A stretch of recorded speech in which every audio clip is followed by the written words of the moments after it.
안녕하세요, 나주겜입니다. 2019년 4월 29일 월요일 매수매도 약화로 들어왔습니다. 지난주에는 제가 개인적 사정 때문에 방송을 조금 못한 부분이 있었습니다. 금요일날 같은 경우에는 방송을 했는데 일단은 제가 음악을 끄지 않고 녹화를 해서 이제 음원 파일들이 들어가는 바람에 저작권도 걸리고, 그리고 제 목소리하고 음악이 같이 나오다 보니까 여러분들에게 그냥 공개하지 않고 저만 그냥 비공개로 해서 돌려놓고선 이제 저만 영상을 가지고 있습니다. 그러다 보니까 여러분들은 아마 보지 못하셨을 것 같은데, 그러다 보니까 제가 이제 설명을 하는 데 있어서 제가 분명히 설명을 했거든요. 설명을 했는데 내용이 이제 저도 헷갈리는 거예요. 내가 어디까지 설명했을까, 이런 것들 때문에. 오늘 같은 경우에는 코스피 같은 경우도 상승을 했고 코스닥 같은 경우도 이제 상승을 했습니다. 근데 여기서 이 상승은 제가 금요일 날은 말씀을 드렸었는데 아마 방송 보신 분이 없을 거예요. 제가 안 올렸으니까. 그 음악이 들어가는 바람에. 근데 기술적 반등이 나올 거라고 말씀을 드렸었는데 이제 기술적 반등이 어느 정도 나왔습니다. 그리고 요게 주가가 이제 그럼 상승 방향으로 바뀌었느냐라고 생각하실 수가 있는데, 상승 방향으로 이제 비차익 순매수 같은 경우도 들어왔고 하기 때문에 상승 방향으로 바꿨다고 생각은 할 수는 있습니다. 하지만 아직은 완전하게 반등을 하진 않았다라는 걸 알고 계시면 좋을 것 같아요. 왜 그러냐면 오늘 같은 경우 외국인도 실질적으로다가 그렇게 많이 들어오진 않았어요. 물론 외국인 연기금이 이렇게 들어온다라고 하면 제가 긍정적인 신호라고 말씀을 드렸었어요. 그렇기 때문에 오늘은 올라온 게 맞아요. 하지만 이 기관의 주 물량 중에 대부분의 물량이 금융투자 물량이었다라는 거죠. 금융투자가 쉽게 말하면은 이제 기술적 반등을 일으키는 매수의 주체가 됐다라고 보시면 돼요. 얘네가 또 다시 매도를 치거나 아니면 요 물량이 얼마 안 되기 때문에 이 물량을 갖다가 다시 매도세로다가 돌아선다라고 하면은 주가는 다시 내려갈 수 있습니다. 그 단적인 예로다가 보면은 원달러 환율 같은 경우가 1158.50으로 다 마감을 하긴 했는데, 현재 지금 뭐 선물 지수 같은 경우도 살짝 오르는 것처럼 보이지만 지금 원달러 환율 같은 경우는 1160원대라고 생각하시면 됩니다. 현재 시간 기준으로다가 1160원대고 지금 상방이 열려있는 상태라고 지난번에도 말씀을 드렸었는데, 상방이 열려있는 상태이기 때문에 달러 환율이 더 상승을 한다라고 하면 주가는 더 내려갈 가능성이 있다. 그리고 외국인 같은 경우도 달러 선물을 아직 매도를 하지 않고 있어요. 거기에다가 우리가 또 봐야 될 부분이 뭐다 그랬냐면 대차 물량이라고 그랬는데, 대차 물량이 감소하는 부분이 아직 안 나타났다라는 부분이죠. 여기 보시면 대차 물량이 금요일도 그렇고 계속 꾸준히 증가를 하고 있죠. 꾸준히 이렇게 대차 물량이 증가를 하고 있기 때문에 주가는 돌아서려면 요게 일단 마이너스로 돌아선 다음에, 그리고 수급을 확인해 봤을 때 그렇게 보셔야 돼요. 지금 같은 경우는 수급이 들어오는 것처럼 보이지만 사실적인 실질적인 물량이 크게 들어오는 부분은 없었고요. 물론 개인들 같은 경우가 조금 팔기는 했어요. 어느 정도 평상시보다는 많이 매도를 했기 때문에 기술적 반등이 조금은 크게 나왔어요. 하지만 주가의 방향은 아직도 상승보다는 하락 쪽으로 보시는 게 맞다라고 저는 이제 말씀을 드리고 싶은 거예요. 요게 바뀌기 전까지는 함부로 매수하거나 이제 따라서 무조건 내려간다고 해서 추가 매수를 하는, 이제 종목에 따라서 개별 종목에 따라서는 얘기가 달라지는데 전체적인 지수로 봤을 때 그렇다는 겁니다. 그렇다라고 한다 그러면 고점에 있는 종목들은 내려갈 때 확실하게 더 내려갈 수가 있는 거고요. 올라갈 때도 또 화끈하게 올라가는 종목들이 생기게 된다라는 겁니다. 거기에서 제가 보여드릴 게 뭐냐면은 지난번에도 한번 보여드렸긴 했었는데 신라젠을 보여드리려고 그런 게 아니고요. 자, 달러 선물 레버리지라고 해서 요거를 갖다가 살펴보시면 이제 요것도 설명을 했었는데 여러분들이 봤는지 안 봤는지 모르겠어요. 제가 올렸나 안 올렸나를 모르겠어서 방송은 매일 하긴 했는데, 요 구간을 갖다가 맞고선 떨어졌어야 되는 거예요. 요 구간을 맞고 떨어졌어야 되는데 갭상승을 해서 여기서 이렇게 올라가 버렸죠. 달러가 올라가 버리고 지금 이 아래 구간을 갖다가 지키고 있다는 얘기예요. 요 위에서 떠 있다는 얘기는 오히려 여기서 달러가 더 상승을 한다 그러면 주가는 아래로 내려갈 수 있다 라고 생각을 하시면 돼요. 그렇기 때문에 오늘 같은 구간에서도 기술적 반등이 나오긴 했지만 달러 같은 경우가 아직은 여기를 이탈하진 않았습니다.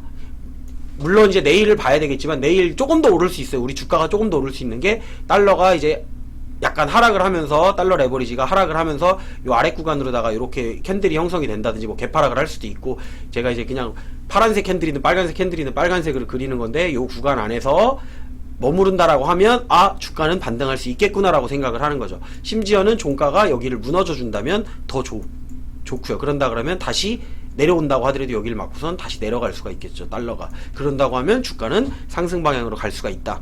그러니까 여러 가지 방향을 다 생각을 해보셔야 돼요. 여러분들이 단지 그것만 보는 게 아니고 이 달러랑 연관이 있기 때문에 제가 달러가 이렇게 올라서 주가는 이때부터는 하방이라고 말씀을 드렸던 거예요. 여기서 갭상승을 해서 올라간 다음에 그 다음날도 안 떨어지고 지금 안 떨어지고 있죠. 달러가 요 아래 라인으로 이 아래쪽 구간으로 내려오기 시작하면서부터 여기부터는 이제 다시 매수를 해도 되겠구나라는 구간으로다가 생각을 하시란 얘기예요. 그리고선 기왕이면 여기를 뚫어 내린 다음에 여기서 올라오는 날 다시 여기를 돌파를 못하고 여기쯤에 있던 날이 우리가 주식으로 봤을 때는 매수하기가 적합한 날이다라고 보시면 좋을 것 같아요. 그리고 외국인 물량 수급 체크해 보시고요. 대차 물량 체크해 보신다 그러면 조금 더 안전하게 접근을 할 수가 있고요. 지금 코스피 지수 같은 경우는 기술적 반등이 좀 크게 나왔기 때문에 전체적인 흐름으로는 돌아섰어요. 돌아섰기 때문에 내일 자 여기 아래 여기를 돌파를 해줬죠. 기본 라인을 돌파를 해줬기 때문에 이 구간 안에 안착을 해주냐, 그럼 매수 구간이 여기를 다시 뚫어 내린다라고 하면 하락이 돼요. 근데 이 구간에서 안착을 해서 아니면 여기서 이렇게 양봉 형태로 나와서 이렇게 조금 더 올라가주는 형태가 나온다고 하면 올라갈 수 있는 가능성이 커지죠. 어쨌든 이 라인을 갖다 깨주는 라인을 지켜줘야 된다라는 거, 그래야만 올라가는 거예요. 그렇게 생각하고 보시면 조금 더 장을 바라보실 때, 그리고 전체적인 흐름을 바라보실 때 조금 괜찮을 거라고 생각이 듭니다. 코스닥 같은 경우에는 지난주에 이 구간을 갖다가 이탈을 했었기 때문에 사실 여기 지금 추세 라인이 있죠. 요 추세 라인, 굵은 추세 라인을 갖다가 요 구간 이탈을 해줬었는데 요 아래 구간에서 간신히 받쳤어요. 그 다음에 사실은 여기서 올라와도 요 구간을 돌파를 못한다고 하면 상승으로 보기가 애매했는데 다행인 거는 이 구간을 지금 뚫어 올렸죠. 그렇기 때문에 아래로 안착을 내일 한다라고 가정을 하면 이것도 오릅니다. 코스닥도 오를 수가 있어요. 물론 거기에 달러까지 내려와 준다. 그리고 대차 물량까지도 감소를 한다. 물론 오늘 거는 제가 대차 물량을 확인할 수가 없습니다. 오늘 같은 경우에 대차 물량이 감소를 했다 그러면 내일은 안착해 주는 걸 보면서 다시 매수를 들어가도 돼요. 거기에 외국인 수급과 기관의 수급, 특히 금융투자의 물량보다는 연기금이랑 외국인의 물량들이 들어온다라고 하면 여러분들이 혹시라도 진입을 하는데 조금 도움이 되지 않을까 싶어서 이 부분은 제가 설명을 해드리는 겁니다. 그러다 보니까 오늘 같은 경우에도 사실은 진입을 해도 되는데 저 같은 경우에는 이제 진입보다는 조금 더 안전하게 매도로다가 대응을 했다라고 생각을 하시면 좋을 것 같아요. 오늘 제가 매수한 거를 보여드린다고 하면 저 같은 경우 오늘은 이제 매수는 안 하고 매도만 했죠. 매도만 했는데 이제 많이 올라온 종목이 있었죠. 동성제약 예전에 제가 매수를 해가지고 많이 내려왔었는데 그걸 갖다가 다시 아래쪽에서 추가 매수를 하고 기존에 매수했던 물량을 갖다가 본전 라인에서 매도를 해내고 이렇게 한 다음에 수익으로 바꿔갖고 현재는 이제 40%대의 수익을 가져가고 있습니다. 가져가고 있고 이렇게 오늘 팔면서 물량도 어느 정도 덜어냈기 때문에 여기서는 이제 내려와도 걱정이 없는 물량만큼을 오늘 덜어냈어요. 상한가에. 사실은 상한가 전에서 또 내려갈 수 있기 때문에 조금 덜어낼 생각을 했었기 때문에 요런 구간에서 매도를 일부분을 했던 거고요. 이제 중요한 물량 같은 경우에는 24,950원 상한가를 간다고 이제 방송 중에도 말씀을 드렸었어요. 상한가를 간다고 생각은 하지만 주식이 내 생각대로 가진 않는다라는 거예요. 아닌 경우를 대비해야 되기 때문에 이런 식으로 분할 매도를 해서 일부분을 갖다가 축소를 해놓고 그래도 중요한 물량을 이제 매도를 했기 때문에 퍼센트도 이제 40%대 수익을 가져가고 있기 때문에 안전하게 가져갈 수가 있다라는 거. 조금 내려온다라고 해도 다음번에 오를 때 팔면 돼요. 제가 SM 라이프 디자인을 갖다가 오늘 매도를 하긴 했지만 지난번에는 더 윗구간에서 매도를 했었죠. 근데 이 구간에서 이렇게 매도를 해도 이 구간도 저한테는 수익 구간이란 말이에요. 현재 이건 내려와도 저한테는 수익 구간이에요. 현재도 10%가 넘는 구간이고 매도했던 구간은 20% 가까운 구간이었어요. 근데 지난번에 팔았을 때는 거의 30% 구간에서 매도를 했던 거죠. 이것도 예전에 제가 매수를 해가지고 마이너스 한 20%까지 갔었던 것 같아요. 그리고 아래쪽에서 추가 매수 물량 잡았다가 매도하고 매수하고 하면서 다시 평단을 바꿔갖고 수익으로다가 바꾼 종목이 되는 거고요. 브레인 컨텐츠 같은 경우도 현재 수익 구간이기 때문에 수익을 여기서 팔고는 있는데 제가 요거는 이제 물량을 조금 남겨놓은 이유가 뭐냐면은 여기서 슈팅이 한번 더 나가야 된다라고 생각을 했기 때문에 가지고 있는 거예요. 요 며칠 동안에 슈팅이 나올 듯 안 나오면서 계속 꼬리 달면서 중요한 건 올라왔다라는 얘기죠. 그러면 한 번쯤은 슈팅을 보여주지 않을까 싶어서 이제 물량을 덜어놓긴 하지만 더 가져가는 거예요. 분할로다가 먹을 때도 제대로 먹어야지 수익이 된다라는 걸 알고 있기 때문에. 왜 떨어지는 종목도 떨어지거든요. 저라고 해가지고 뭐 신이 아닌 이상은 떨어지는 종목도 분명히 가지고 있습니다. 엘컴텍 같은 경우 제가 지난주 금요일날 매수했다가 매도해가지고 수익이 났어요. 수익이 나고선 상한가를 노렸는데 상한가 안 맞았죠. 그리고선 상한가에서 매도를 못했는데 남은 물량은 내려와서 오늘 반대로 개파라기 해가지고 손실로 바뀌었어요. 근데 여기서 이제 제 수익 구간에서 다시 손실 구간으로 바뀌었잖아요. 근데 아래 구간에서 한 번 더 매수를 들어간다라고 하면 제 평단은 또 낮아지는 거예요. 수익도 이미 실현을 했고 다시 남은 물량이 내려왔는데 그게 이제 내 단가보다 더 조금 더 아래 구간이에요. 그러면 거기서 매수를 하면 내 평단은 조금 더 낮아지겠죠. 그리고 그 다음번에 올라올 때는 또 그 매수한 게 있으니까 조금씩 덜어줄 수가 있다는 얘기죠. 그렇게 하면서 끌고 가면 이제 매수를 할 때는 항상 내 단가보다 아래이기 때문에 시간이 지나면서 내 단가는 점점점 아래 구간으로만 가는 거고 매도 구간은 점점 넓어져요. 그러다 보면 수익도 충분히 낼 수가 있는 구간들이 나오기 때문에 시간의 차이가 조금 걸릴 수가 있어요. 시간에 걸려서 좀 매도를 이제 늦게 하는 경우도 있고 매도를 빨리 하는 경우도 있어요. 근데 빨리 하는 경우는 그거예요. 빨리 올라가면 빨리 합니다. 저도. 내가 생각한 것보다 빨리 올라가. 어떨 때 보면은 매수하고서 며칠 안에도 그냥 30% 급등이 나와서 매도를 해요. 근데 그런 종목보단 좀 끌려가는 종목들이 더 많아요. 저 같은 경우에도. 하지만 그렇게 나오는 것들이 있는 거는 제가 꾸준하게 계속 매수를 해왔기 때문에 그런 거예요. 그 전에. 지금처럼 이렇게 매도할 수 있는 종목들이 많은 이유도 제가 꾸준히 매수를 구간별로다가 조금씩 해왔다라는 거죠. 매도할 수 있는 라인이 왔을 때 매도를 할 수 있고 수익을 챙길 수 있는 구간을 미리 사전에 만들어 놨다는 거예요. 어떤 거는 몇 달 전, 6개월 전에 만들어 놓은 걸 수도 있고요. 어떤 거는 2달 전에 만들어 놓은 거, 어떤 거는 며칠 전에 만들어 놓은 것도 물론 있다라는 거죠. 하지만 결국엔 다 수익으로 다가 나가요. 그러니까 종목이 많아도 수익 실현도 괜찮게 하는 편이에요. 20%, 30%, 50% 수익 실현도 하고 물론 손해나는 것도 10%짜리도 있고 20%짜리도 있고 뭐 30%까지도 가는 거 있습니다. 그리고 더 가는 경우도 있어요. 그럴 경우에는 이제 30% 아래 구간으로 내려가면 요거를 이제 어떻게 손절을 해야 되느냐를 고민을 하죠.